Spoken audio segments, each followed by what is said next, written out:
वंदे मातरम। अभी आज हनुमान जयंती के दिन एक पूरी की पूरी शोभा यात्रा निकल रही थी। मैं शूट पे था, कोई और काम चल रहा था हमारा, और बजरंगबली के इस दिन पर आज भी वही हुआ है जो रामनवमी की शोभा यात्रा में हुआ था।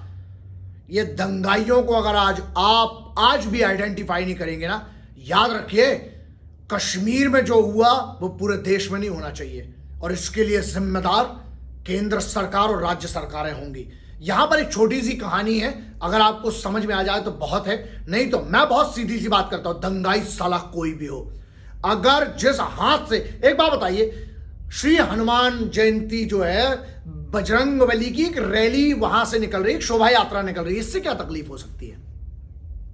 हिंदुस्तान में आप देवी देवता मतलब त्योहार है ना। भारत तो यार जाना जाता है इसीलिए कि हमारे इधर हम त्योहारों का देश है। हम अलग अलग धर्मों का, अलग अलग संप्रदायों का, अलग अलग, हम इसीलिए जाने जाते हैं ना। चल क्या रहा है राजनीति के लिए? कहीं ऐसा तो नहीं हो रहा है? ये पूरा किस लिए हो रहा है? क्योंकि मैं इस पे डिसीजन नहीं ले सकता। मुझे तो एक बड़े ऑफिसर थे, उनसे ऐसी बात से पता चला और ये तुरंत मुझे लगा कि इस पर रिएक्ट करना चाहिए। रिएक्ट मतलब क्या चल रहा है भाई? मैं आज ही बैठ के मैं अभी उसी का वीडियो बना रहा था जो हुआ है मध्य प्रदेश में, और या खरगोन वाले हादसे पर मैं पूरा वीडियो बना रहा, तो पता चला कि वो वीडियो पे हम रिसर्च करके खत्म ही नहीं कर पाए, वीडियो ही खत्म नहीं कर पाए, अभी दिल्ली में हो गया। अगर भारत की राजधानी के ये हाल है, भारत की राजधानी में ये हो रहा है, तो आप सोचिएगा जरूर जिम्मेदार कौन है। बजरंगबली की जयंती पर भी कुछ अलग ही चल रहा है। अब आपको सतर्क होने की जरूरत है। तो यहां पर एक वहां पर एक होते हैं चाचा, एक होती है चाची, है ना। तो वो क्या करते हैं कि चच्चा जो होते हैं ना, वो दारू पी के आते हैं और किसी भी औरत को मार देते हैं, और चच्ची बीच में आती है, और चच्ची क्या करती है कि नहीं नहीं नहीं नहीं, नहीं यार चच्चा को तो बहुत बुरा हुआ है, उनसे जायदाद छिन गई है, ये हो गया, बुरा हो गया, चच्चा इसलिए नशेड़ी हो गए, चच्चा इसलिए वो करते हैं। तो मोहल्ले वाले क्या करते हैं, कह रहे हैं यार चच्चा चलो नशे में थे, ठीक है, और चच्चा निकल जाते हैं मार के। फिर अगली बार क्या होता है, चाचा किसी और की वाइफ को मारते हैं, तो फिर चच्ची आ जाती है। अब ऐसे करते करते निकल गए कुछ साल। फिर एक दिन क्या होता है ना, चच्चा मारे किसी और की वाइफ को। इस बार उस वाइफ ने ना चच्चा और चच्ची दोनों को पीट दिया।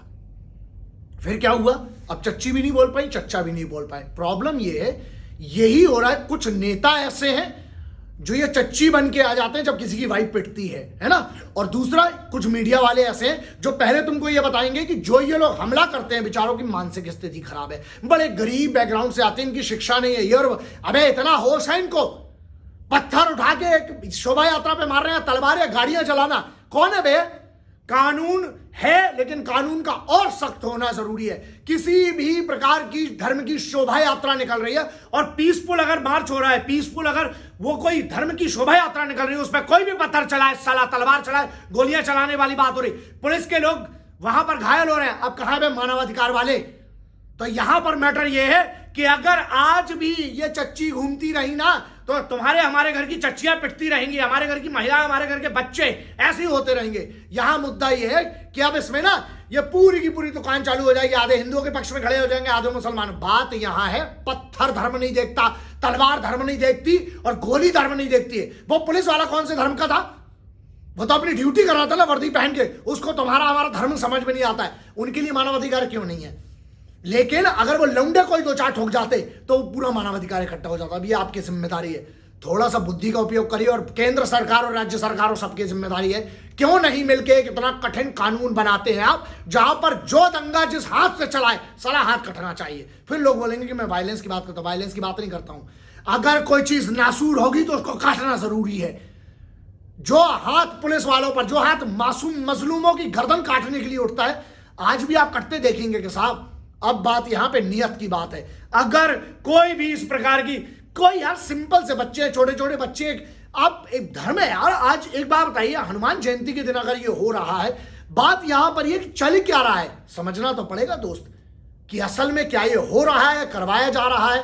मैं नहीं हूं, लेकिन क्यों नहीं इसकी उच्चतम स्तर पर जांच होना चाहिए, और जो भी इसके लिए जिम्मेदार हो, चाहे वो नेता हो, चाहे मीडिया हो, चाहे अभिनेता हो, चाहे लोग हो जो वहां पर गलियों में थे, इनको अगर सजा नहीं देंगे ना, तो याद रखिएगा इस हिंदुस्तान की परिकल्पना मैंने तो नहीं की थी यार। हम बेहतर बन सकते हैं, या तो सब मिलके रह लें या कानून के डर से ही रह लें, लेकिन कैसे भी करके नहीं, या तो मिलके रहेंगे, ये मुझे अच्छा नहीं लग रहा है। तो मैं दुआ करता हूं, प्रार्थना करता हूं कि इस पर कोई कड़े से कड़ी कार्रवाई होगी, ऐसी की तैसी दंगाइयों को, चाहे वो कोई भी हो साले, और इसमें जो भी इन्वॉल्व है, चाहे किसी भी लेवल का नेता हो, उसको भी पकड़ के जेल में डाला जाना चाहिए। अभी आप देखिए कि दंगा भड़काया किसने। जय हिंद, वंदे मातरम, इंकलाब जिंदाबाद, भारत माता की जय।